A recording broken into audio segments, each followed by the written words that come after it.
I think The Miz just scored that a 10. And Chris Like this video, subscribe, and turn on notifications, and once you're done, leave a comment saying that I subscribed, and you will be replied to. We'll be doing as many as we can.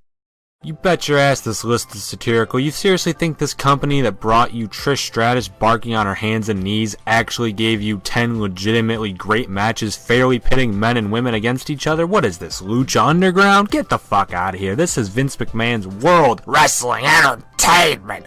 And I'm D Wicket, and these are the 10 best man versus women matches of all time. Number 10, Chyna versus Jeff Jarrett. I know what I said at the beginning, but hey, to WWE's credit, there's been at least like maybe 3 decent encounters between the boys and the girls in the ring, so why not at least try making this list like, you know, half satire, half legitimate. It's about the best we can do. One of the few not so awful matches between the men and the women saw Chyna win the Intercontinental Championship from JEFFJARRETT. Wow, really is the worst nickname ever. At No Mercy 1999. The match saw Chyna, a woman, win the Intercontinental Championship. The first time a woman would ever win a men's championship. Then again, it was also a good housekeeping match, so... Chyna.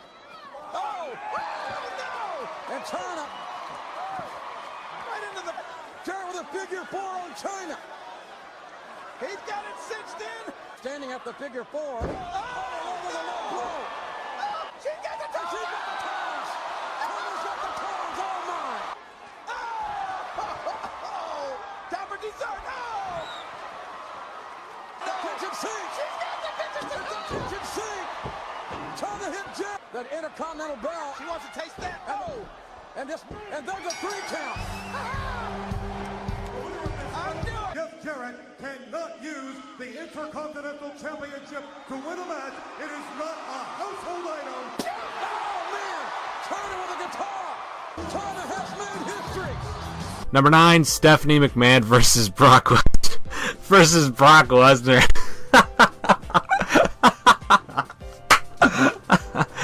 Good fucking luck. I mean, this was barely a match. Brock got literally one move off on Steph, and it was more an angle than a match just to further the feud between Steph and Vince, but still.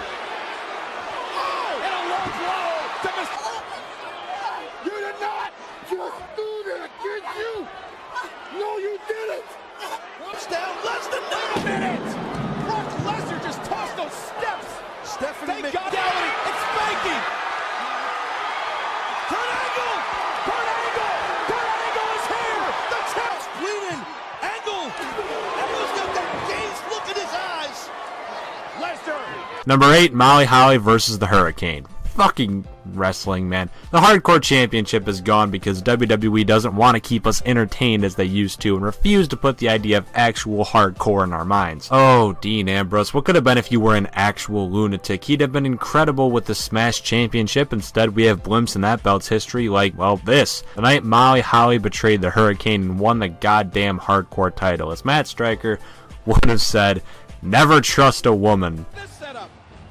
setup. A frying pan to the head of her mentor. Almighty Molly doing what any competitor would do, taking a Kato fighting the Green Hornet. Kato. Or Wonder Woman and Aquaman. No, they weren't. Were they partners? Wait a minute.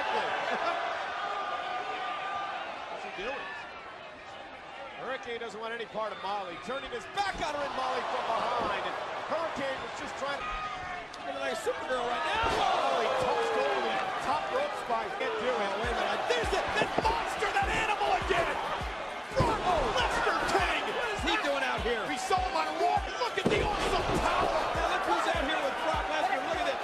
Yeah, that sick, perverted, evil fool. Number 7, Umaga versus Maria. Fun fact, at about...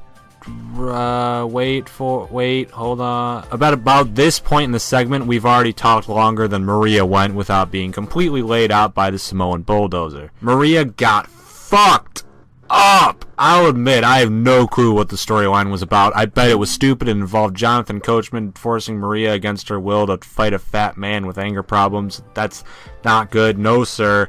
that shit will kill you. About 40 seconds into the Samoan beatdown, John Cena, big Boy Scout superhero, came out to stop Umaga, which means this was in the lead up to the end of Umaga's Monster Push, which means this was in preparation for John Cena, meaning Umaga's skills for the testing for John Cena to see if he was good enough to beat John Cena. He was put against Maria. I hate you, WWE. And look at this, King. Oh, the suck-up coach. Down to the coachman. Looking for Maria's eyes in her face. That's undefeated Samoan. Oh, look at Coachman. Can you believe Coachman has shoved that young woman into this? No! Oh, my God! Jesus! Oh, good God Almighty! Umaga, please! Oh, my God! Oh, Jesus Christ! It's John Cena! John Cena, Cena now! Oh, Cena! Number 6, Heath Slater versus Lita. Hey, remember Heath Slater? Big fan by any chance? If you answered with 2 yeses, dear God, am I sorry for you. Heath was so awfully used, so fucking much. Let's look back at the blimps on his career. Aside from the 2 good things coming in the form of being a Nexus member and teaming with Rhino, everything Heathy Baby did was dog shit. 1-man band, 3-man band, Slater Gator, going the entirety of 2015 with only 2 wins, but perhaps the worst for him, his legend losing streak leading up to Raw 1000, week after week, legend after legend, lining up to beat down Heath Slater, DDP, Vader, Doink the Clown, Sid Vicious, all kinds of everyone, including the former Team Extreme member Lita. She, like all the other veterans except for the Clown, I think, killed him. She killed him. He was bad. He was bad.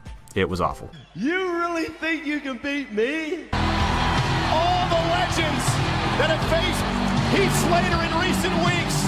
Here's Vader. Lita. Get a twist of fate from Lita. Lita's done yet. Oh, look at this. Moonsault from Lita. Cover. Can I say it? Number 5, Beth Phoenix versus Santino Marella. I swear there's at least like one more actually good match somewhere on this list. I promise, don't hate me. This is the shit we're being given, folks. This is out of my hands. My hands are tied behind my back. I can't do anything. But in all fairness, this match isn't absolutely awful. I know it sounds puking into a bucket and then eating it. Just wait, alright? It's a short little nothing match. It'd be like a match between Rey Mysterio and some giant where Rey gets the shocking surprise win within a minute of hitting a 619 surprise on Great Khali, and then he wins and everyone's like, oh look, the little man won, what a shocking upset surprise victory, but replace the underdog Rey Mysterio with a woman. Yeah, that's not great. And how appropriate is this, King? On Santina's Casa this week at WWE.com, Santino. It's a good thing Santino was able to get out of harm's reach for a moment. Through the day, he issued an open challenge and that's slamming Santino.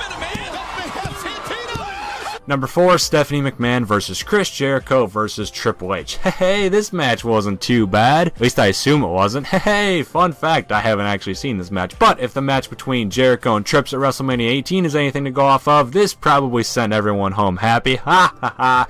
Shady wrestling jokes. This match has some significance, as while Chyna was the woman always being pictured to be in the WWE Championship scene one day, Steph was the only one to actually compete for it. Not only becoming #1 contender at one point, this match between 3 future Hall of Famers, and each one of those gives me scarily different reaction, was probably good. I'll go ahead and predict that Trips and Jericho did most of the work, and that, work they can do. So let's call this match a classic with some great historical significance and call it our number 4 entry. Number 3, the 2010 Royal Rumble. Man, I'm an asshole. We'll go ahead and call this match like a 1/30th intergender. How about that? Is that fair? Well, let's be fair to a few things. First off, this moment was actually fucking awesome. Beth Phoenix was a woman deserving of something like this, and she was great. Secondly, respect given to Chyna and Karma, the other women who have competed in a Royal Rumble, as they also did great things. But why did I specifically pick Beth Phoenix's entry in the 2010 Royal Rumble? Because, well, Beth Phoenix eliminated the Great Khali by kissing him, then took a knee to the face by my boy Punk. What a hero. Number 2, Vince McMahon versus Stephanie McMahon. Come on, WWE.